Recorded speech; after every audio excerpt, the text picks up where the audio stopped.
وہی تو تمہیں اصل عشق حقیقی محمد صلی اللہ علیہ وسلم سکھا کر گئے، تمہیں اصل چیزیں بتا کر گئے، کیونکہ انہوں نے جو فیض لیا تھا یا ان تک جو بات پہنچی وہ کہیں بات رکی نہیں ہے۔ آپ صلی اللہ علیہ وسلم کا ارشاد آ گیا ہے، علم حاصل کرو چاہے تمہیں چین جانا پڑے۔ اب عشق حقیقی کا کے تحت فرض ہوا تمہیں علم حاصل کرنا ہے، اور تمہیں جہاں پر بھی جانا پڑے تم نے علم حاصل کرنا ہے۔ تم نے کتنا علم حاصل کیا؟ آپ لوگوں نے کتنا علم حاصل کیا ہے؟ کیا کیا ہے؟ اور سب سے پہلی بات، علموں میں سب سے پہلے علم اس عظیم مقدس کو، اس عظیم کتاب کو پڑھنا ہے جو تم لوگوں نے اکثر اپنے گھروں میں ترجمے کے ساتھ رکھی ہی نہیں۔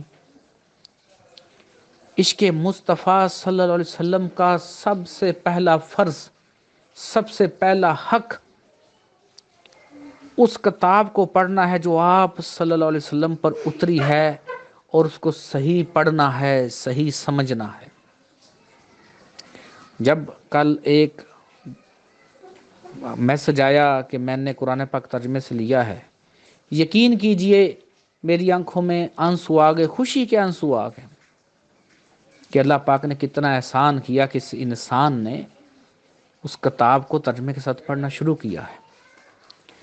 روحانی بندے یہ بات ضرور کرتے ہیں، وہ کہتے ہیں کہ جو بھی بات ہو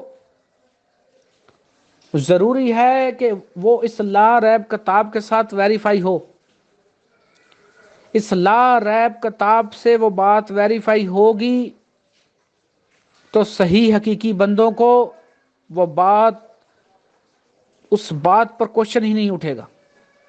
لیکن تم کوئی ایک بات کہیں سے لے آؤ، لیکن وہ کسی بھی طرح اس لا ریب کتاب سے ٹکرا جائے یا اس سے ویریفائی نہ ہو تو وہاں پر پرابلم ہے۔ حضرت محمد صلی اللہ علیہ وسلم کے عشق کی پہلی شرط اس کتاب مقدس کے آگے، قرآن پاک کے آگے اپنا سر تسلیم خم کرنا ہے، اپنے آپ کو جھکا دینا ہے، اپنے سر تن من دن ہر چیز کو اس کے آگے جھکا دینا ہے کہ جو اس میں لکھا ہے وہی ماننا ہے۔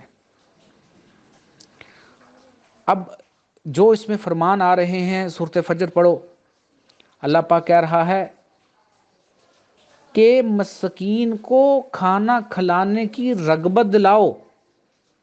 اب صرف مسکین کو کھانا نہیں کھلانا، کھانا کھلانے کی رغبت دلانی ہے، دوسروں سے بھی کہنا ہے، اور اسی میں حکم آ رہا ہے یتیم کی عزت کرو، یعنی یتیم کو صرف پیسے نہیں دے دینے، اس کو اتنا پروٹوکول دینا ہے، اس کو اتنی عزت اور تکریم دینی ہے کہ اسے احساس نہ رہے، اتنا اس کو پیار دینا ہے۔ اب کیا تم نے یہ قانون اپنی زندگی میں لاگو کیا ہے؟ صرف خالی نعروں سے تو کچھ نہیں ہو جاتا کہ مجھے بڑا عشق ہے، مجھے بڑا عشق ہے، مجھے بڑا عشق ہے۔ تمہیں پریکٹیکلی ثبوت دینا ہے، ہمیں پریکٹیکلی ثبوت دینا ہے کہ ہاں ہمیں عشق ہے۔ سب سے پہلے تو ان ملاوٹوں کو ختم کرو، ان دو نمبریوں کو ختم کرنے کی کوشش کرو۔ تمہارا ظاہر اور باطن ایک ہونا چاہیے، تمہارے اندر منافقت نہیں ہونی چاہیے کسی بھی طرح کی۔ عشق مصطفیٰ صلی اللہ علیہ وسلم کا پہلا سٹیپ یہ ہے۔ اب کردار کی بات کر رہا ہوں۔ اس کے بعد جب آپ مزید جاؤ گے گہرائی میں، مزید گہرائی میں جاؤ گے تو وہ جو عشق حقیقی ہے وہ تو خود اٹھتا ہے۔ ایسا ممکن ہی نہیں ہوتا کہ جب انسان کے اندر وہ شعور اٹھے، وہ نور اٹھے تو اس کو عشق نہ ہو۔ لیکن وہ جو عشق کی کیفیت ہے، وہ جو سرور ہے، وہ باتوں میں نہیں ہے، وہ تو بتایا نہیں جا سکتا، وہ سمجھایا بھی نہیں جا سکتا۔ ابھی تو جب تم شروع کرو گے، کوشش کرو گے، ابھی تو جیسے جیسے آگے کام چلیں گے ویسے ویسے کام ہوں گے۔ اب قرآن پاک میں اللہ پاک نے فرما دیا ہے، ایمان والو انصاف کرو، انصاف کرو، تو پھر انصاف کرو۔ اب کیا تم نے اپنے ہاں ایسا انصاف کی کوشش کی ہے کہ حقدار کو اس کا حق ملے؟ کیا تم کسی طرح کسی اور کا حق تو نہیں کھا رہے ہو؟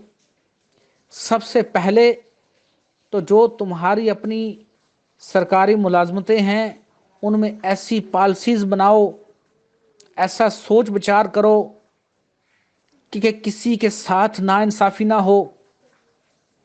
اس کے بعد فرمان آ رہا ہے، تم میں ایک جماعت ہونی چاہیے جو نیکی کا حکم دے اور برائی سے روکے۔ اب کیا تم نے اپنی زندگیوں میں یہ قانون لاگو کیا ہے؟ کیا تم نے ایسی جماعت بنا لی ہے؟ کیا تم نے اپنے آپ کو اس قابل کیا ہے، اسٹرانگ کر لیا ہے کہ تم نیکی کا حکم دو اور برائی سے رک جاؤ اور برائی سے روکو؟ اسی طرح آپ صلی اللہ علیہ وسلم کا فرمان مبارک ہے، صفائی نصف ایمان ہے۔ اب صفائی ہوئی، اب صفائی میں تمام چیزیں آ گئی، تمہارے جسم کی صفائی، تمہارے ذہن کی صفائی، تمہارے مال کی صفائی، تمہارے تن من دھن کی صفائی، تمہارے ماحول کی صفائی، تمہاری گلیوں کی صفائی، تمہارے پورے ملک کی صفائی۔ کیا تم نے یہ قانون اپنے آپ اوپر لاگو کیا ہے؟ اگر لاگو نہیں کیا تو بتاؤ، تم تو فرمان مان ہی نہیں رہے ہو، تو تمہارا عشق کون سا پھر عشق ہوا؟ کیا تم فرمان نہیں مانو گے تو کیا تم سمجھ رہے ہو تمہیں ان سے عشق ہے؟ اسی طرح سے مزید آگے بڑھو، مزید دیکھو، آپ صلی اللہ علیہ وسلم کا ہی فرمان ہے کہ جب بچے بالغ ہو جائیں ان کی شادیاں جلدی کرو۔ ہمارے ہاں بچے جلد بالغ ہو رہے ہیں، 18 20 سال 22 سال تک کر لو۔ کیا تم اس پوزیشن میں ہو؟ کیا تم نے ایسا اصول اپنا لیے ہیں کہ تم ان کی شادیاں کر سکو، تم ان بچوں کو اس قابل کر سکو کہ ان کی شادی ہو سکے؟ کیا تم یہ قانون اپنا رہے ہو؟ یہ ہے عشق حقیقی۔ آپ صلی اللہ علیہ وسلم کے ہر حکم کے آگے اپنا سر تسلیم خم کر دینا، اپنے آپ کو جھکا دینا، اپنا تن من دن آپ صلی اللہ علیہ وسلم کے ایک ایک فرمان کے آگے بس جھکا دینا۔ یہ ہے عشق حقیقی۔ ایک لسٹ بناؤ پوری، جو بھی احکامات تمہیں اللہ پاک نے قرآن پاک میں دیے ہیں اور آپ صلی اللہ علیہ وسلم نے جتنے بھی احکامات دیے ہیں وہ تشریح ہیں، وہ تمام احکامات کی لسٹ بناؤ اور ٹک کرتے جاؤ کہ 100 میں سے 50 میں سے جتنے بھی تم نے بنائے ہیں، دیکھو کہ تم نے کتنوں کو فالو کیا ہے، کتنی کو چیز تم نے اپنے اوپر لاگو کی ہے، کتنا تمہارا عشق ہے، تو پھر تم اگلی بات کرو گے۔ اور اگر تم نے صرف باتوں میں ہی ہے اور اس کا پریکٹیکلی کچھ نہیں ہے، تم اگر ملاوٹ کر رہے ہو تو پھر تو خود غور کرو کہ تمہیں آپ صلی اللہ علیہ وسلم قبول بھی کریں گے کہ نہیں کریں گے۔ پہلے تو یہ سوچو۔ تمہارے کریانہ سٹور پر بے شک حاجی کریانہ سٹور لکھا ہے، چاہے مدنی کریانہ سٹور لکھا ہے، چاہے جو بھی لکھا ہے، لیکن اگر تمہارا اخلاق وہاں پر بہتر نہیں ہے تو پھر تمہیں سوچنا ہے تمہیں خود سے سوچنا ہے کہ تمہارا عشق کیا ہے. پھر اس بات کو سمجھیے، اپنے کردار میں وہ عشق حقیقی لے کر آئیے. اور آپ کو کس نے کہا کہ میری داڑھی مبارک نہیں ہے؟ میری داڑھی مبارک ہے. وہ میں نے ڈی پی پہ کیوں نہیں لگائی، یہ آپ کا ایک اگلا سوال بن جائے گا. اس کی بھی وجہ ہے کیوں نہیں لگائی. وہ تو فیوچر میں جیسے جیسے ہم جائیں گے آپ سمجھتے جاؤ گے. لیکن ابھی عشق حقیقی کو سمجھو. عشق مصطفیٰ صلی اللہ علیہ وسلم کے بغیر کچھ نہیں ہے، کچھ بھی نہیں ہے آپ صلی اللہ علیہ وسلم کے عشق کے بغیر. لیکن عشق کیا ہے کہ آپ کے تمام فرمانوں کے آگے اپنا سر تسلیم خم کر دینا. ابھی جب تم نے قرآن پاک پڑھا ہی نہیں ترجمے کے ساتھ، تمہیں ابھی پتہ ہی نہیں لگا کہ کون کون سے احکامات آئے ہیں جو تم نے ماننے ہیں، اور ابھی تم نے آپ صلی اللہ علیہ وسلم کے تمام فرمان مبارک پڑھے ہی نہیں ہیں، کیونکہ سنتے رسول ایسا ممکن نہیں کہ قرآن پاک میں لکھی ہوئی نہ ہو. جو بھی حکم آ گیا قرآن پاک میں، آپ صلی اللہ علیہ وسلم نے اس کو من و ان تسلیم کیا، اس پر عمل کیا ہے. تو قرآن پاک میں جتنے بھی احکامات آئے ہیں ان پر عمل کرنا سنت رسول ہوا. آگے مزید تشریح آپ صلی اللہ علیہ وسلم نے کی ہوئی ہے ان کو من و ان تسلیم کرنا اطاعت رسول ہوا. تو یہ میں تو بڑا سوچنے کے باوجود بھی اطاعت رسول اور اطاعت اللہ میں فرق نہیں سمجھ سکا، نہ ہی مجھے کوئی فرق لگتا ہے. مجھے تو اطاعت رسول ہی اطاعت اللہ لگتی ہے، اور اللہ پاک نے بھی یہی لکھا ہے کہ آپ صلی اللہ علیہ وسلم کی اطاعت ہی اللہ کی اطاعت ہے. تو یہ تو زندگیوں میں اپنی دیکھو کہ عشق حقیقی کتنا ہے اور کتنا نہیں ہے. ابھی یہ جو ایک سوال ہے آپ کا، اس پہ تو 10 گھنٹے بھی گفتگو کی جا سکتی ہے، 10 گھنٹے کا 20 گھنٹے بھی گفتگو کی جا سکتی ہے. لیکن چلیں اتنا ہی سمجھو، اور جتنی ممکن ہو کوشش کرو. لیکن میں پہلے کہہ رہا ہوں، آپ صلی اللہ علیہ وسلم اس انسان سے خوش ہیں جو سب سے پہلے لاریب کتاب قرآن پاک کو ترجمے کے ساتھ 3 4 5 6 10 دفعہ پڑھتا ہے، سمجھتا ہے کہ اس میں احکامات کیا آئے ہیں، پھر ان احکامات پر عمل کرتا ہے. تو آپ صلی اللہ علیہ وسلم اس انسان سے خوش ہیں. اور جس انسان نے بس خالی دعوے کرنے ہیں، خالی دعووں سے تو کچھ نہیں ہوتا. خالی دعوے تو جتنے مرضی کرتے رہو، اس سے کیا ملے گا؟ کچھ نہیں ملے گا.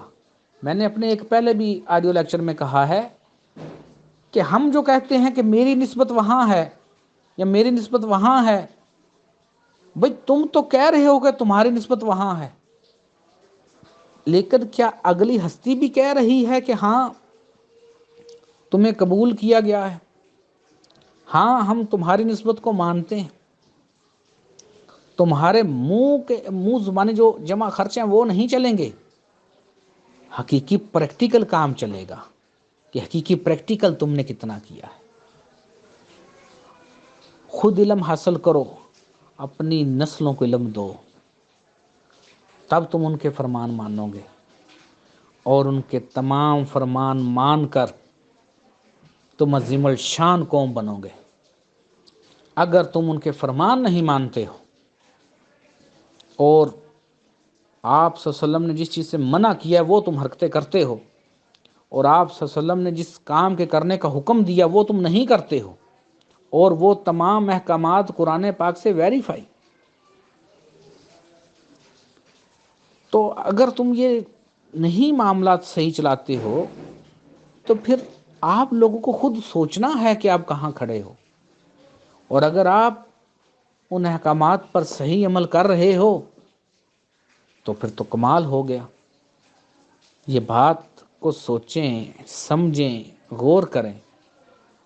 اور آپ کا کچھ سوال اس میں آپ نے تھوڑا سا لکھا کہ مائنڈ کرنے والی کون سی بات ہے، عشق مصطفیٰ صلی اللہ علیہ وسلم کے بغیر کچھ ہے ہی نہیں، عشق مصطفیٰ صلی اللہ علیہ وسلم ہی اللہ کے ساتھ عشق ہے، اور وہ تمام عشق کی ڈیفینیشن جو ہے وہ اب مجھے نہیں پتا تم نے کون سی ڈیفینیشن کی ہے عشق کی، آپ لوگ عشق کس کو سمجھتے ہو، مجھے ضرور بتائیے گا کہ آپ عشق کس کو سمجھتے ہو، یہ جو میں نے بات کہی ہے کیا یہ عشق مصطفیٰ صلی اللہ علیہ وسلم ہے کہ آپ کی اطاعت کرنا، آپ کے تمام احکامات کو ماننا، آپ کے تمام احکامات کے آگے سر تسلیم خم کرنا، کیا یہ عشق مصطفیٰ صلی اللہ علیہ وسلم آپ کے نزدیک ہے، یا آپ عشق مصطفیٰ صلی اللہ علیہ وسلم کو کچھ اور سمجھتے ہو؟